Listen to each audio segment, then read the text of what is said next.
어, 제 두 명의 자식이 이제 정인이와 연주인데요. 이렇게 놀아줄 때 역시 아이들이 아빠에게 기대하는 것은 그 엄마가 해줄 수 없는 그 어떤 놀이를 기대합니다. 엄마가 해줄 수 없는 놀이란 무엇이냐면 고강도의 근력을 사용해야만 할 수 있는 그런 놀이인데요. 일단 그런 거예요. 비행기 놀이, 우주선 놀이, 들었다 놨다 들었다 놨다 하면서 자 막 돌리고 막 그런 거 있지 않습니까? 하늘을 날게 만들어야 돼요. 여러분 이 놀이를 이렇게 하면서 이쪽 방 저쪽 방 뛰어다니고 돌리고 여러분 굉장히 힘들어요. 우리 아이가 가장 좋아하는 놀이지만 저는 가장 싫어하는 놀이입니다. 그런데 가끔 가다가 이제 정현이나 연주가 한 명 찾아와서 제 방에서 아빠 몰래 나 혼자만 그거 해주면 안 돼? 그렇게 요청을 해요. 나만 이렇게 비행기 태워달라는 거예요. 자 그러면 야 진짜 조용히 해, 소리 지르지 마 하고서 거기서 막 들었다 놨다 하면서 비행기를 태워줘요. 두 명 하면은 두 배로 힘들잖아요. 두 배가 아니고 훨씬 더 힘들어요. 왜냐면 훨씬 힘들잖아요, 그렇죠? 그래서 딱 하면은 자 말하지 마, 알지? 그렇게 딱 내려놓잖아요. 그럼 얘가요 말하지 않느냐, 참을 수 없어 합니다. 그냥 끝나기가 무섭게 달려가 갖고 아빠가 나한테 뭐 해주는지 알아? 이렇게 물어봐요. 그러면은 제가요 그거 또 해줘야 돼요. 또 해줘야 돼요. 여러분 그러면서 제가 느낀 것이 무엇이냐면 아이들이 비행기 놀이를 참 좋아해요. 그런데 비행기 놀이를 좋아하는 비행기 놀이의 그 기쁨보다 자기가 비행기 놀이를 했다라는 것을 자랑하는 그 기쁨이 더 크더라고요. 여러분 이해하시겠습니까? 우주선을 타고 이렇게 아빠가 놀아줬다라는 그 행복과 거기에 있는 그 즐거움보다 아빠가 나한테 이것을 했다라는 것을 오빠에게, 동생에게 자랑할 때 느끼는 그 쾌감이 훨씬 더 큰 것 같아요. 제가 보기에는. 어린이집에서 정현이가 요새 받아쓰기 시험을 봅니다. 그래서 받아쓰기에서 이 100점을 맞았다라는 그 성취감이 있어요. 그래서 제가 볼 때 그 성취감보다 얘가 100점 맞은 쪽지를 막 팔랑이면서 아빠 내가 100점 맞았어 하면서 자랑을 할 때, 그리고 정현이가 자기의 라이벌이라고 생각하는 별이에게 가서 나 100점 맞았다 이렇게 자랑할 때 그 느끼는 그 자랑이 훨씬 더 기쁨인 것 같은 그 느낌을 제가 많이 받습니다. 이렇게 우리는요 자랑할 때가 훨씬 기쁜 것 같아요. 그렇죠? 만약에 내가 참 좋은 것을 경험하고 나서 그것을 자랑할 수 없다면요 그것은 우리가 누릴 수 있는 기쁨의 50%가 안 된다고 생각해요. 보면은 그것을 자랑하면서 그 느끼는 그 기쁨과 그 쾌감이 그 50% 이상이라는 것이죠. 여러분 누군가 서울대학에 수석으로 합격했다고 해요. 그런데 아무에게도 이 사실을, 그 누구에게도, 엄마에게, 동생에게도, 그 누구에게도 이 사실을 말할 수 없는 상황이라고 생각해 보세요. 여러분 수석 합격했어요. 차라리 합격하지 않는 게 나아요. 불행 그 자체입니다. 우리 안에요 이 자랑의 욕구를 참는 것은요 할 수 없는 일일 뿐만 아니라 고통 그 자체예요. 여러분 인간에게 자랑할 수 없는 이 사실은요 이렇게나 힘든 것인데요 모두가 가장 강렬하게 느끼고 있는 욕구고 또 멈출 수 없고 자제할 수 없는 욕구가 바로 이 자랑의 욕구인 것이죠. 여러분 그래서 사실 우리는 성공하려고 성공을 위해 노력하는 것이 아닌 것 같아요. 내가 성공을 했다고 자랑하고 싶어서 성공을 하려고 하는 것 같다라는 생각하게 됩니다. 그렇지 않습니까? 그렇죠? 성공을 하려고 성공을 하는 게 아니라 사실 나 성공한 사람이야 라는 자랑을 위해서 하는 거예요. 여러분 그래서 우리의 깊은 그 욕구의 중심 가운데 그 기반 가운데 뭐냐면 자랑하려는 욕구인 거예요. 사실은 심지어 우리가 먹는 것까지도 다 우리 자랑하고 싶어 하잖아요. 그렇죠? 그 맨날 올리잖아요. 그죠? 나 뭐 먹었다 올려야 되잖아요. 그죠? 그 자랑하는 게 훨씬 더 기쁜 거예요. 사실 먹는 기쁨도 크지만 그것도 장난 아니게 기쁜 거예요. 자, 오늘 본문 26절의 말씀 우리 같이 한번 읽어보겠습니다. 26절입니다. 시작. 형제들아 너희를 부르심을 보라. 육체를 따라 지혜로운 자가 많지 아니하며 능한 자가 많지 아니하며 문벌 좋은 자가 많지 아니하도다. 여러분 오늘 말씀에서 하나님은요 우리에게 이렇게 말씀하시는데요. 우리가 차차 살펴볼 텐데 자 자랑하면 자랑하는 것만큼 부끄러워지리라. 자랑하는 그 자랑으로 인해서 너희가 곧 창피해지리라. 그러니까 너희가 자랑하지 말라. 그렇게 말씀하시거든요. 자, 그러면서 이 고린도 교회 성도들에게 바울이 편지를 쓰면서 그들에게 어떻게 말하냐면, 얘들아 생각해봐라. 너희들 세상에서 자랑할 건덕지가 있는 애들이니 하면서 이렇게 물어보면서, 자, 너희 중에 지혜로운 자가 많지 아니하며 이렇게 말을 하잖아요. 이게 무슨 말입니까? 너희 중에 지혜로운 자가 많지 않다라는 게 이 당시에 이렇게 이 언어를 현대적으로 번역하면요, 너희 중에 학력 높은 사람 좀 많아? 없잖아. 이렇게 말하는 거예요. 솔직히 이게 니네 보니까 학력 굉장히 낮잖아. 뭐 이렇게 말하는 거예요. 자, 그리고 능한 자가 많지 아니하면 이게 무슨 말이에요? 너희 중에 사회에서 알아주는 어떤 권력자, 고위 공무원, 법조인, 언론인, 파워를 가지고 있는 어떤 그런 위치에 있는 어떤 사람 너희 중에 별로 없잖아. 이렇게 말하는 거예요. 자, 그리고 너희 중에 문벌 좋은 자가 많지 아니하도다. 이게 뭐예요? 너희 중에 그래도 내노라 하는 어떤 가문과 혈통과 뼈대 있는 어떤 집안에서 태어난 사람 거의 없잖아. 이렇게 말하고 있는 거예요. 여러분, 고린도 교회에 이런 사람들이 진짜 거의 없었어요. 여러분, 그런데 바울이 지금 이 고린도 교회 사람들에게 없는 것들 자꾸 말하고 있습니다. 너희 중에 학벌도 없고, 너희 중에 뭐 능력 있는 자도 없고, 너희 중에 또 뭐예요? 집안에 혈통이 좋은 사람들도 없고 하면서 지금 굉장히 그들로 하여금 심기를 건드리는 그런 말을 하고 있다라는 거예요. 여러분, 그러면서 그들의 이 초라하고 별 볼 일 없는 그 모습을 강조를 하고 있는데요. 여러분, 이런 불편한 말을 왜 대놓고 하는 것이죠? 바울이 지금 왜 이런 말을 하는 것이죠? 고린도 교회의 이런 초라함과 별 볼 일 없는 모습, 세상적으로 본다면 내세울 것 하나 없고 자랑할 것이 하나 없는 이 모습이 하나님 앞에서는요, 하나님의 손에 붙들려서 하나님께 쓰임 받을 수 있는, 도리어 신앙적으로 영적으로 본다면요, 도리어 이것이 강점이 될 수 있다는 것을요 바울은 확신하고 있기 때문에 지금 그들 안에 있는 그 약점들, 그들 안에 있는 그 초라함을요 그대로 들춰내고 있다는 것이에요. 여러분, 그것을 27, 28절 보면 알 수 있습니다. 자, 27절과 28절을 같이 한번 읽겠습니다. 시작.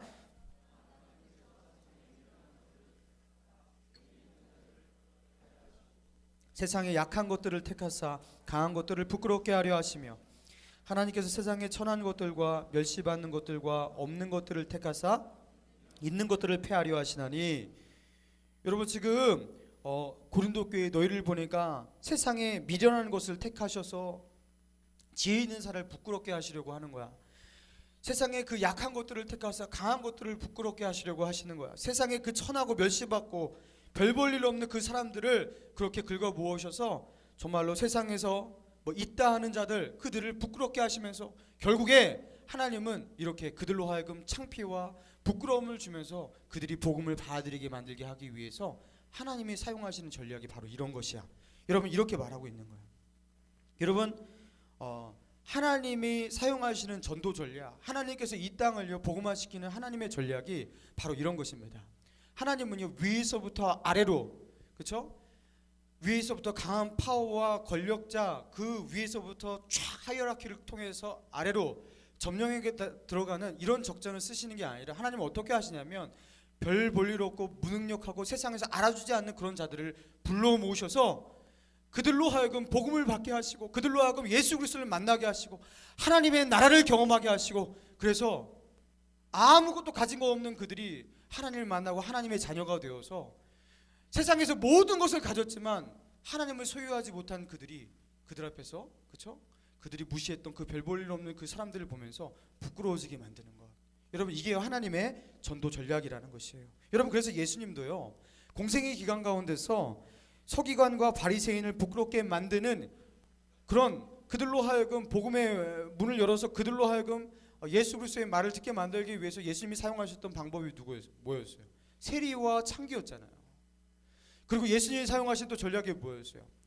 제자를 모집할 때 좀 괜찮은 대도시, 학력과 좀 이렇게 소득 수준이 높은, 그렇죠, 예루살렘이라든가 최소한 여리고라든가 뭐 한 이런 어떤 중소급 이상의 도시 정도는 돌아다녀서 거기서 모집해야지 인재들을 좀 뽑아낼 수 있지 않겠습니까? 그런데요, 오늘날로 따지면요, 어떤 데 예수님께서 가셔서 제자를 컨택하신 거냐면 충북 괴산 사골짜기에 들어가고 컨택한 거예요. 그게 갈릴리 바닷가예요.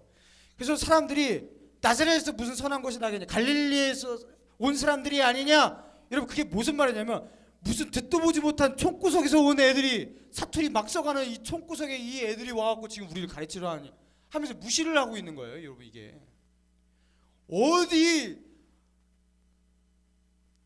도시를 갑자기 거명을 못 하겠어요. 여러분이 갑자기 기분 나빠지는 누군가가 혹시나 있을까봐 뭐 전라도 어디 그냥 바닷가 해안의 섬나라 뭐 이런 데서 와갖고 니네가 지금 여기서 뭘 하는 거야. 여러분 이런 거예요. 갈릴리에서 어부를 들어서 제자를 삼으시고 그렇게 전도를 하신다는 것이요, 그런 일이었다는 것입니다. 그래서 어떻게 하시는 거예요? 약한 자를 들어서 강한 자를 부끄럽게 하시고, 없는 자를 들어서 부유한 자를 부끄럽게 하시고, 무식하고 배운 것 없는 자를 들어서 지혜롭고 자기가 좀 배웠다고 자부하는 그 사람들을 부끄럽게 하시는, 자기가 가지고 있는 이 모든 것들이 허망하고 영생을 얻고 하나님의 자녀가 되는데 별 쓸데없는 것이라는 것을 깨닫고 부끄럽게 만드는, 여러분 그런 전략이었습니다. 여러분 그랬어요. 우리 안에 자랑거리가 늘어날수록 우리는요 하나님의 도구가 될 수 없어요. 왜요? 하나님의 전략과 달라요. 그거는. 여러분 우리 안에 세상에서 뻐길 수 있고 세상에서 뭐 당당하게 나의 자리를 주장할 수 있는 어떤 위치와 어떤 권력과 어떤 실력과, 여러분 그런 것을 가지고서 우리가 복음을 전하려고 한다면요, 이게요 하나님의 복음을 전하는데 탁월하게 쓰일 수 있는 전도 전략 같지만 사실은요 하나님이 사용하시는 그 전략이 이런지가 않을 때가 많다는 것이에요. 여러분 그래서 한번 보십시오. 교회가 큰 예배당을 세워요. 화려한 건물을 지어요. 여러분 그러면서 교회의 실력을 과시하고, 여러분 그래요. 그러면은 세상 사람들이 그걸 보고 야 교회 다니는 사람 정말로 대단하다, 이렇게 큰 예배당을 짓는 거 보니까 하나님이 정말 살아계신 것 같아. 여러분 단 한 사람도 이런 사람 한번 들어보셨어요? 아무도 없잖아요. 여러분 우리가 가지고 있는 이 실력과 재력과 우리가 가지고 있는 이 파워, 이런 것으로 승부하면서 뭔가를 다 걸출한 성취를 해내면요 이상하게 사람들은 비아냥거립니다.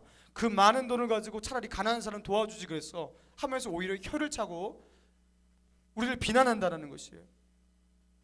여러분 우리의 부요함과 우리의 강함과 우리의 잘난 그 모든 것이 하나님의 영광을 꼭 드러낼 것 같지만 여러분 그렇지 않을 때가 참 많아요. 하나님이 사용하시는 주 전략이 아니라는 것이에요. 여러분 그래서 오히려 우리의 약함이 하나님의 손에 붙들리면 강력하게 쓰임받고, 우리의 약함이 하나님의 손에 붙들리면 놀라운 도구로 사용되는 것이에요. 여러분 교회가 약해질 때, 교회가 너무나 미약해질 때 교회는 항상 강력한 영향력을 발휘했습니다. 어느 시대 어느 민족을 보건대 교회가 오히려 소수였을 때, 교회가 실력이 없었을 때 여러분 오히려 교회는요 강력한 영향력을 사회에 행사했어요. 교회가 기득권 밖에 있을 때 오히려 사람들은요 교회로 몰려왔어요. 무엇 때문에 그런 것입니까? 교회에 자랑거리, 인간적인 자랑거리가 많아질수록 교회를 통해서 일하시는 하나님의 개입거리가 없어요. 교회에 우리가 뭔가를 이루어낼 수 있는 실력들이 많아질수록 하나님께서 간섭하셔서 역사하실 기적의 거리가 없어요. 여러분 그러면서 우리가요 하나님을 체험하지 못하게 됩니다. 왜요? 내 힘으로 그냥 하면 되는데 뭐 적당히 11조만 해도 웬만한 건물 세우는데 뭐 선교사? 뭐 우리 적당히 이렇게 헌금만 해도 선교사 웬만한 선교사 다 퍼서하는데 뭐 우리는요 더 이상 하나님을 의지할 필요가 없어지는 거예요. 내 힘으로 뭔가 대부분의 것들을 해낼 수 있게 된다는 것이에요. 여러분 그래서 제발 누구에게 모두에게 당당해질 수 있는, 모두에게 말할 수 있는 당당한 그런 자랑거리 나 갖추면, 누구에게나 내세울 수 있는 나의 어떤 스펙들을 갖추고 좀 내가 괜찮다라는 느낌 갖추고 그러고서 나는 주님의 일을 할래. 여러분 이런 생각을요 버려야 됩니다. 그렇게 되면요 그 사람은 주님의 일을 못하는 것이에요. 여러분 바울도요 그래서요 이런 깨달음 속에서 바울이 고린도후서 11장에서 이렇게 말했습니다. 내가 부득불 자랑할진대 내가 약한 것을 자랑하리라. 그러므로 내가 그리스도를 위하여 약한 것들과 능욕과 궁핍과 박해와 곤고를 기뻐하노니 이는 내가 약할 그때 강함이라. 여러분 착각하지 마세요. 내가 준비되면 그때 주님의 일 한다고요? 준비되어서 리더 잘하는 사람 잘 못 봤습니다. 갖출 거 다 갖추고 나서 주님의 일 하는 사람 못 봤습니다.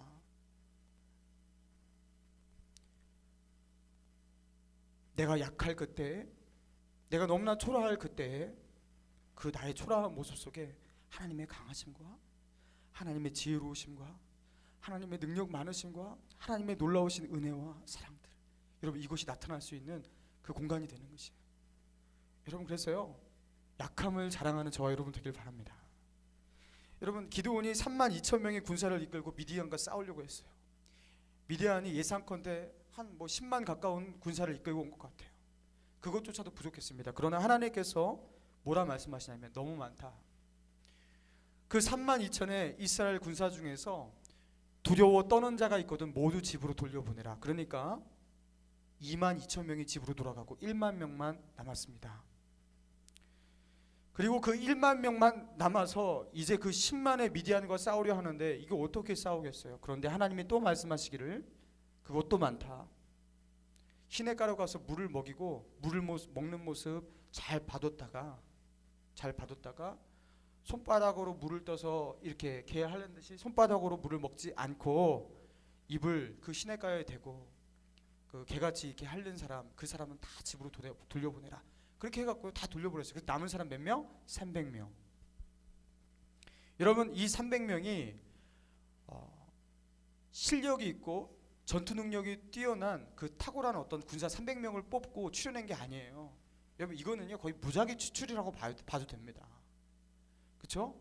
그냥 300명을 그냥 추려낸 거예요. 여러분 그리고 그 300명을 가지고서 뭘 하시냐면 얘네들이 또 칼 들고 나가고 방패 들고 나가고 그것 갖고 또 잘 싸워갖고 이겼다 그러면 큰일 나잖아요. 그래서 하나님이 어떻게 하시냐면 칼 들지 마, 방패 들지 마. 어떻게 하냐면 항아리 들고 나가. 웬 전투할 때 항아리를 들고 나가. 그리고 한 손에는 횃불 들고 나가. 이 지금 뭐 하는 거예요? 그리고 전쟁을 어떻게 시작하냐면 항아리를 깨트리고 와 소리를 지르고 기드온을 위하라 하나님을 위하라 소리 질러라. 여러분 그리고 전쟁 끝났어요. 이게 뭘 말하는 거냐면 너희가 할 일이 없다. 너희의 그 탁월함으로 나는 일하지 않겠다. 하나님 말씀하시는 거예요. 하나님의 영광을 가릴 만한 나의 탁월함은 하나님 나라에 도움이 되지 않아요. 내가 탁월함을 추구하는 것은 매우 중요하지만 내가 가진 그 탁월함과 그 능력이 하나님의 그 영광을 갉아먹는 경우가 많아요. 여러분 그래서요 좀 약한 사람들이 잘 돼야 되고 연약한 사람들이 리더가 되고 여러분 그렇게 되기를 원합니다. 솔직하게 가진 거 다 갖추고 이게 생긴 것도 너무 잘생기고 예쁘고 직장도 너무나 빠방하고 너무나 괜찮은 애인도 있어요. 뭐 그리고 게다가 선천적으로 이 사람은 성품도 너무 좋아서 착하게까지 하고 뭐 겸손하게까지 해요. 여러분 그런 완벽한 사람이 나의 리더야. 여러분 은혜 될 것 같아요? 그게 나의 리더야. 은혜 될 것 같아요. 속으로 볼 때? 아 진짜 은혜 안 돼요. 잘. 뭐 은혜 되기도 하겠지만 별로 그렇게 안 돼. 그런데 좀 모자라 보여요. 미래도 참 불투명해요. 지금 하는 거 보니까 하는 일도 별 시원찮아요. 애인도 없어요. 역시 성격도 참 부족해. 그러나 오직 주님만 의지해. 철저히 무릎 꿇어. 오직 소망을 하나님께 두고 한 걸음 한 걸음 주님 앞에 나아가고 얘는 왜 이렇게 질질 짜? 교회만 오면 울고불고 하나님께 매달리며 기도하고 그러면서 자기 너무나 부족하니까 자기는 리더도 못하고 나 주님의 일 못하니까 나 이거 어떻게 감당하냐고 중보기도 요청하면서 겸손하게 두렵고 떨림으로 그 소그룹 가운데 리더하고 뭐 일을 하는 사람, 여러분 이런 사람이 더 은혜 될까요? 후자입니다. 목사도 마찬가지예요. 저같이 키 크고 잘생기고 그 벤츠 끌고 다니고 뭐 너무나 유능하고 수려한 어떤 그 탁월한 어떤 이 설교, 여러분 그러면요 그 목사가 결국에 하나님의 영광을 갉아먹어요. 슈퍼스타가 되잖아요. 사람의 연약함이 드러나고 하나님의 능하심이 드러날 줄로 믿습니다. 사람의 그 탁월함이 강조되는 것은 교회의 정신이 아니에요. 사랑하는 여러분, 하나님 앞에서 나의 연약함이 오히려 강점이 된다는 것 여러분 기억하시고, 나 연약하지만 아직도 하나님 앞에서 너무나 부족하지만 주여 이 연약한 자리 가운데 주여 임재하셔서 하나님의 그 강하심과 능하심이 나타나게 하옵소서. 그렇게 기도할 수 있는 저와 여러분 되길 바랍니다. 여러분, 최근에 한 결혼정보 회사에서 미혼 남녀를 대상으로 실시한 소개팅 전에 상대방의 SNS를 별 설문조사를 다 해야 되고 보니까 소개팅 전에 상대방의 SNS를 찾아본 적이 있는가라는 설문조사를 했대요. 여러분, 근데 별걸 다 하는데 참 이 조사 결과 소개팅 전 상대방의 SNS를 몰래 검색해 본 적이 있냐라고 하는 그 물음에 응답자 중 67%가 나는 검색해 봤다라고 대답했어요. 여러분 잘 올리세요. 그러니까 사진도 카스에 막 이상한 거 막 올리고 그러면 안 돼요. 페이스북. 자, 그리고 상대의 SNS를 본 것이 소개팅 결과에 영향을 미쳤냐 안 미쳤냐라는 그 물음에 대해서 61%가 미쳤다. SNS가 소개팅에 미치는 영향력이 굉장히 크다요. 조심해야 됩니다. 그렇다면 소개팅에 악영향을 준 상대방의 SNS 내용은 무엇이었냐라는 이 질문에 대해서 소개팅에 악영향을 주고 상대에 대한 부정적인 정서를 갖게 만든 글 1위, 포스팅 1위 무엇이냐면 비방이나 허세가 담긴 포스팅이 40% 나와서 1위였어요. 비방과 허세가 녹아든 글에서 사람들이 밥맛이다 라는 생각을 하게 된다는 거예요. 여러분, 제가 이거 읽는데 너무 동감이 되었어요. 여러분, 신중하지 못한 과격한 비방, 이 사람은 안 되겠어, 여러분 이런 마음 갖게 합니다. 또 허세가 녹아든 글 있잖아요. 그렇죠? 뭔가 된 것 같이 이렇게 허세가 녹아든 허영심 가득한 그런 내를 풍기는 어떤 글, 여러분 이런 것들 한마디로 좀 공감하기 힘든 자기 자랑, 공감하기 어려운 허영심이 녹아든 그런 어떤 포스팅은 만나기 전부터요 그 사람에 대해서 아니다라는 그런 생각을 갖게 만든대요. 여러분, 이 자존감과 허세는 여러분 다른 거예요. 강대동 목사는 자존감이에요, 허세가 아니라. 할렐루야, 믿으십니까? 여러분, 자존감이 담긴 글을 읽으면요 매력 있다, 괜찮다라는 느낌이 와요. 그런데 허세가 녹아든 있던 글을 읽으면요 재수 없다 이렇게 딱 이렇게 바로 반응이 마음 가운데 와요. 밥맛이다 딱 이렇게 바로 느껴지거든요. 근데 구체적인 내용은 지면 관계에서는 소개를 하지 않겠습니다. 아무튼 그런 거예요. 여러분, 이런 허세가 소개팅만을 망치는 게 아니에요. 여러분, 우리 안에 해결되지 않은 허영심, 그리고 그 허영심에서 비롯된 허세적인 어떤 언어와 그런 해결되지 않은 그런 내면, 그런 표현들은요 신앙을 망칩니다. 하나님과의 관계에 진전이 되지 않습니다. 여러분, 고린도 교회가 그랬던 거예요. 나는 바울에게 속했다, 나는 아볼로에게 속했다, 나는 그리스도에게 속했다, 나는 게바에게 속했다. 여러분, 이거 왜 이렇게 자기 소속을 자꾸 말하고 네파로 갈라져서 싸웠다고 생각하십니까? 여러분, 허세, 허영심, 그렇죠? 여러분, 이런 것들이 많은 교회가 바로 고린도 교회였던 것입니다. 내가 이런 사람이거든, 그러니까 까불지 말아보라고, 여러분 이런 식으로 말하는 거예요. 그게 내가 이런 소속이거든, 근데 네가 어디서 깝죽대요, 여러분 이렇게 말하는 거예요. 지금 이 고린도 교회 예수 믿는다는 이 사람들 안에도요, 서로 안에서도요, 이 허영심과 이 허세가요 가득했다라는 것이에요. 여러분, 그런데 십자가와 허영심, 여러분 이게 조화가 됩니까? 여러분, 십자가의 정신과 이 허세가 여러분 같이 공존할 수 있다고 여러분 생각하십니까? 여러분, 십자가에 함축된 그 내용은요, 이미 허세와 허영심, 세상의 욕망, 여러분 이런 것들이요 못 박는 모든 행위, 여러분 이것을 전제하고 있는 것이죠. 그래서요, 십자가 안에서는요 세상에 어떤 자랑도 존재할 수가 없는 것이에요. 세상 그 102장 찬양 있잖아요. 세상 자랑 다 버렸네, 주 예수보다 더 귀한 것 없네 그러잖아요.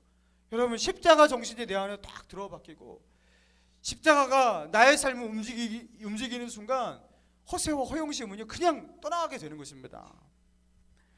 여러분, 그런데 제가 보니까 아직도 십자가로 허영심이 벗겨지지 못한 여러분 그런 크리스찬들, 그런 젊은이들이 많이 있는 것 같아요. 뭔가 비전을 말하라고 하면요 공중에 붕 떠 있는 그런 이야기를 합니다. 폼 잡아 보고 싶어서, 폼 잡는 어떤 인생 살고 싶어서 현실성 없는 붕 뜬 꿈만 꾸는 그런 청년들 너무나 많습니다. 왜 너 돈 벌려고 그러니 물으면요 그 대답에, 그 물음에 대해서 당당하게 목사 앞에서 대답할 수 없는, 여러분 그런 어떤 비전과 꿈을 가지고서 돈 번다고 하는 그런 청년들이 실질적으로 너무나 많아요. 너 왜 그렇게 열심히 살고 이번 시험을 왜 그렇게 열심히 준비하는 거야 물으면요 대답 못하는 청년들 많다고 생각합니다. 여러분, 내 안에 있는 이 허세와 그 허영심에 직면하세요. 좀 괜찮아 보이고 싶어하고 좀 자랑하고 싶어하고 여러분 그런 거 좀 버리라는 거예요. 좀 어떻습니까? 내가 좀 뭐 그렇게 되면 어때요? 좀 나의 낮아짐을 통해서 상대를 좀 높아지면 안 되나요? 자기가 가지고 있는 그 위치, 뭐 자기의 그 학력, 뭐 그런 걸 통해서 좀 항상 자기는 뽐내는 어떤 그런 좀 멋있는 사람이 되고 싶으신가요? 그렇게 자기의 낮아짐을 통해서 예수만 높이고, 이렇게 미천하고 나약하고 별 볼 일 없는 사람도 주님이 구원하시고 나를 이렇게 쓰시고 나를 사랑하시고 너무 감사하다, 여러분 이렇게 말할 수는 없나요? 젊은이들이 너무 허세와 허영심, 스펙 이런 것에 함몰돼 있어요. 여러분 정신 차려야 됩니다. 정신 차려야 돼요. 정신 차려야 돼요. 국제 컨벤션의 총재인 웨스테포드라는 분이 주님의 일을 감당하는 그 사역자들에게 강연을 하면서 이런 명언을 남겼다고 합니다. 특별히 사역자에게 있어서 실패란 그다지 중요하지 않은 일에 성공하는 것이다. 특별히 사역자에게 있어서 실패란 그다지 중요하지 않은 일에 성공하는 것이다. 여러분 이 뒷부분이 참 중요해요. 실패란 무엇이냐고요? 그다지 중요하지 않은 일에 성공하는 것이에요. 나름대로 중요하다고 생각하지만 그다지 중요하지 않은, 하나님 앞에서 그다지 중요하지 않은 일에 성공해서 그 성공으로 인생 마감하는 것, 여러분 그게 실패입니다. 우리가 다 이렇게 많이 살아요. 적당한 성공이 내게 하나님께서 부으신 그 짜투리 축복, 여러분 거기에 우리가 만족하면서, 그렇죠? 거기에 그 짜릿함에 그 만족하면서 살아요. 그게 실패입니다. 그 성공은 하지 말았어야 됐는데 결국 그 사람이 이룬 그다지 중요하지 않은 그 성공 때문에 그 사람은 온무에 걸려서 본질적인 것을 찾지 않아요. 영원한 것을 추구하지 않아요. 그리고 그 사람은 허세와 허영심에 물든 사람으로 그렇게 살아가다가 끝나는 것이에요. 좋은 기업을 넘어 위대한 기업으로의 저자 짐 콜린스가 그의 책에서 이와 비슷한 말을 했어요. 좋은 기업은 위대한 기업의 최대의 적이다. 이렇게 무슨 뜻이냐면 좋은 기업이 위대한 기업의 최대의 적이래요. 자, 왜 위대한 기업이 되어서, 그렇죠? 걸출한 그런 어떤 기업으로 왜 기업들이 성장하지 못하냐? 똑같은 조건 하에서도요. 어떤 기업은 승승장구하고 어떤 기업은 적당한 성공 속에 이렇게 하다가 그리고 어느 날 주가가 내리막 걷고 그리고 망하더라는 것이에요. 알고 보니 조사해 보니까 한때 그 기업은 참 좋은 기업이었다. 그리고 사람들도 그 기업은 적당한 수입을 내는 좋은 기업이라고 말하더라는 거예요. 그리고 그들 사이에서도 우리 기업은 참 좋은 기업이라고 말하는 이 정서가 팽배해지는 순간 그때부터 그 기업은 망하기 시작한다고 합니다. 왜요? 좋은 기업은 위대한 기업의 최대적이니까. 내가 이뤘다고 말하는 적당한 그 성취가, 그 성취물과 그리고 적당한 그 기쁨과 짜릿함과 성취감이 결국 내가 정말로 꼭 이루어야 될 위대한 성취를 더 이상 이루고자 하는 그 욕구를 중단시키니까. 사랑하는 여러분, 신앙도 그렇습니다. 우리에게 일어나는 세상의 적당한 성공이 결국 우리의 진짜 성공을 가로막아요. 하나님께서 여러분에게 적당한 축복 주시면 여기서 그 자리에서 쓰러져서 더 이상 본질을 붙잡고 예수님만 붙잡고 신앙으로 살지 못하고 그냥 그 속에서 허우적거리고 쓰러질 사람 많습니다. 여러분, 그래서 하나님이요 우리에게 적당한 성공을 안 주시는 줄로 몰라요. 왜요? 진짜 성공 주시려고. 여기서 이렇게 해갖고 적당하게 이렇게 성공해갖고 잘 되면 분명히 자기 힘으로 이루었노라 말하면서 자기 자랑 늘어놓고 살다가 결국 망한 인생 될 테니까 하나님은 그렇게 하지 않는 것, 그런 게 아닐까요? 사랑하는 여러분, 여러분이 성공하려고 하는 것, 그 끝을, 그 성공의 끝을 생각해 보십시오. 여러분이 얻으려고 하는 그 자랑거리의 끝을 생각해 보십시오. 그다지 중요하지 않은 일, 그다지 중요하지 않은 일에 성공해서 그 성취감, 그 짜릿함, 그 쾌감에 도취되어 살아왔던 그 모든 날들을 후회할 그 마지막이 될지도 모릅니다. 어쩌면요 옛날에 내가 그렇게 성공하지 말았어야 하는데, 여러분 그 성공의 날을 증오할 수도 있어요. 그래서 우리에게 자랑거리가 있는 것, 이 세상에서 내가 어떤 성취물이 있는 것 매우 위험합니다. 사랑하는 여러분, 그래서요 세상에서 자랑거리를 추구하지 마십시다. 우리가 추구해야 할 자랑, 하나님께서 우리에게 허용하시는 그 자랑을 붙들자는 거예요. 여러분 그것이 무엇입니까? 자, 우리 30절과 31절이 그것을 말하고 있습니다. 같이 읽겠습니다. 30절 31절 시작. 너희는 하나님으로부터 나서 그리스도 예수 안에 있고 예수는 하나님으로부터 나와서 우리에게 지혜와 의로움과 거룩함과 구원함이 되셨으니 기록된 바 자랑하는 자는 주 안에서 자랑하라 함과 같게 하려 함이라. 여러분 자랑하는 자는 어디서 자랑하라고요? 주 안에서 자랑하라. 자, 우리가 할 수 있는 자랑은요 주 안에서밖에 없다라는 거예요. 자, 우리가 할 수 있는 자랑은 예수 안에 있지 예수 밖에는 하나도 없다라는 거예요. 여러분 우리가 할 수 있는, 우리가 세상 가운데 어느 곳에서나 누구에게나 우리가 내뱉을 수 있는 자랑은 어디 안에밖에 없다고요? 오직 예수 안에밖에 없는 줄로 믿습니다. 그 외에는요 아무것도 자랑할 것이 없는 거예요. 우리가 성공이라고 부를 수 있는 그 모든 것은 오직 예수 안에 있는 줄로 믿습니다. 예수 밖에는 그 누가 그것을 칭찬하고 칭송하고 떠받들고 대단하다고 할지라도 예수 밖에 있는 것은 아무런 칭찬거리가 아니라는 거예요. 하나님 앞에서 전적으로 무가치한 것이라는 거예요. 자랑하는 자는 어디서 자랑하라고요? 주 안에서 예수 안에 있는 것만 자랑하라. 여러분 그것만이 영원하니까. 여러분 성공은 그래서요 하나님 밖의 성공은 아무것도 없는 거예요. 예수 밖의 성공은 아무런 성공도 없어요. 그건 진지한 망함이에요. 그건 절대적인 실패예요. 예수 밖에서는. 오직 우리에게 성공은 신앙 안에밖에 없어요. 세상의 그 모든 재물을 거머쥔다 해도 예수 밖에 있기 때문에 완전히 망한 거예요. 그 누가 부러워하는 그 어떤 성취를 이뤘다 해도 예수 밖에 있기 때문에 그것은 다 망한 거예요. 근데 우리가 알아주지 않는, 그렇죠? 그 복도를 밀고 닦는 청소부 아줌마, 그러나 하나님이 그 이름을 알아주시면 그 사람 성공한 거예요. 주님 밖에 있는 자랑은 다 부끄러워질 자랑이기 때문입니다. 주님 밖에서 내가 쌓아왔던 모든 나의 공적은 하나님 앞에서 다 불태워지고 소멸하고 없어지고 하나님 앞에서 조금도 기억되지 않을 무가치한 것이기 때문입니다. 사랑하는 청년 여러분, 이제는 가짜 성공 말고 진짜 성공을 추구합시다. 부끄러워질 자랑 말고 언제나 영원히 떳떳할 수 있는 그런 자랑을 추구합시다. 말씀을 맺기 원하는데요, 여러분 성탄절이 얼마 남지 않았습니다. 허망한 크리스마스의 분위기에 심취하지 맙시다. 흰눈 사이로 썰매를 타고 달리는 기분 상쾌도 하잖아요. 그럴 때 그 눈이 막 이렇게 막 날리면서 입에 들어와서 입에 살쪄 그러면 그죠? 아 이거 잘 하려고 그랬는데 연습했는데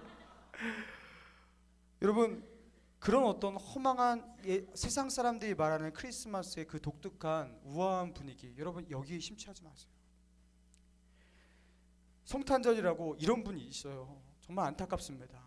혹시 그런 분 있으면요 지금이라도 돌이키시기 바랍니다. 1박 2일 펜션을 끊어놓고 친구들과 신나게 여행 갔다 오시는 분이 있어요. 그리고 성탄 전날 예수 믿는 사람이 그 한 번 드린 그 예배도 안 드리는 거예요. 과연 흰눈 사이로 썰매를 타고 달리는 상쾌한 기분을 느낄까? 예수 믿는 그 사람이 성탄절을 그렇게 보내는데, 여러분 이건 진짜로 개념 없는 것이에요. 예수 믿는 사람이 어떻게 주님이 가장 수치스러운 그 높고 높은 보좌에서 너무 자기가 창조하신 피조물의 그 옷을 입고 그 수치스러운 모습으로 이 땅에 자기를 비하하셔서 내려오신 이 성육신의 날, 이건 우리에게는 잔치지만 하나님에게서는요 통곡의 날이에요. 이건 우리에게서는요 기쁨과 축복의 날이지만 저 하늘에서는요 하나님께서 당신의 아들을 포기하시기 위해서 당신의 아들을 죽음의 자리로 파송하시는 그날이에요. 그런데 그날 그렇게 개념 없이 예수 믿는 사람이 보낸다는 거, 여러분 너무나 안타깝습니다. 여러분 이 중에 그런 분 없으길 바라요. 혹시나 지금 이 설교를 듣고 뉘어지시는 마음으로 예약해놨던 그것들을 좀 취소하길 원해요. 그리고 교회 다 오십시오. 그리고 좀 주님이 나를 위해서 이 땅에 오신 그 성육신의 날을요 눈물로 감사하며 좀 찬양했으면 좋겠어요. 날 위해 예수님이 오신 그 사실 때문에 한 번이라도 눈물 한 방울이라도 흘려봤으면 좋겠어요. 아까 2부 예배 드릴 때 이제 곧 있으면 은퇴하시는 우리 장로님, 우리 정정기 장로님이 이렇게 대표 기도를 하시더라고요. 예수님이 이 땅에 우리를 구원하시기 위해서 오셔서 감사합니다 하는데 이분이 말을 못 하시더라고요. 야, 여러분 70평생 그렇게 예수 믿고 예수님을 말해도요, 예수님이 나를 위해서 이 땅에 오신 그 이야기를 할 때요 목이 메어서 말 못하는 여러분 그런 영성, 야 장로님이 지키셨구나, 너무 감격됐어요. 여러분도 죽는 그날까지 주님이 나를 위해서 이 땅에 오신 것, 나를 위해서 십자가에 죽으신 그 사실 때문에 펑펑 울며 감사하며 찬양할 수 있는 그런 영성 지켜나가는 저와 여러분 되길 바랍니다. 예, 그래서 성탄, 우리의 진정한 성탄의 주인공이신 주님을 주인공으로 삼고 그렇게 주님을 축하하고 그리고 기뻐하는 그런 성탄을 보내시는 우리 라이프캐쳐, 우리 신일교회 청년부 여러분 되기를 주님의 이름으로 축원합니다.